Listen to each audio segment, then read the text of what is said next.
আমি আপনাদের কিছু দেখাতে চাই। আমি যেখান থেকে ঠাকুরের কেনাকাটা করি জামা কাপড়, তা আপনারা সুভাষগ্রাম থেকে যখন আসবেন তাহলে আপনারা ওই পার থেকে আসবেন, ওই পার থেকে এসে হেঁটে ঠিক এই দাদার দোকানে আসবেন।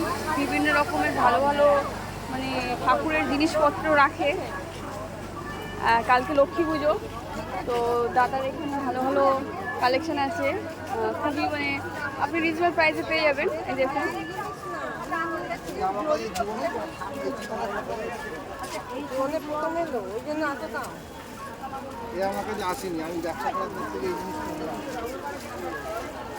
আমি কালকে না পরশু দিনকে আমি নিয়ে গেছিলাম মা লক্ষ্মীর ড্রেস। খুব সুন্দর হয়েছে, আপনার সঙ্গে শেয়ার করবো, ভিডিওতে ছাড়বো, তখন দেখতে পারবেন। আর আমার গোপু সোনা বা মা লক্ষ্মীর মানে যত ঠাকুরের আমার মানে কাপড় জামা থাকে দাদার দোকান থেকেই আমি নিই।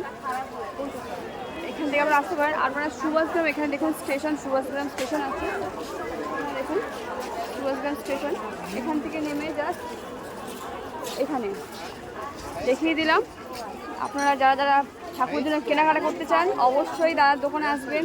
খুবই রিজনেবল প্রাইসে আর ভালো ভালো কালেকশন আপনারা পেয়ে যাবেন। খুব সুন্দর সুন্দর কালেকশন আমি সব জায়গায় দেখেছি, আমাদের সোনারপুর থেকে, সোনারপুর অতটা আমি ভালো পাইনি। আমি সবসময় দাদার দোকান থেকে কেনাকাটা করি, আপনারাও অবশ্যই আসবেন দাদার দোকানে কেনাকাটা করতে। তো এই দেখুন, দেখিয়ে দিচ্ছি ভিতর থেকে।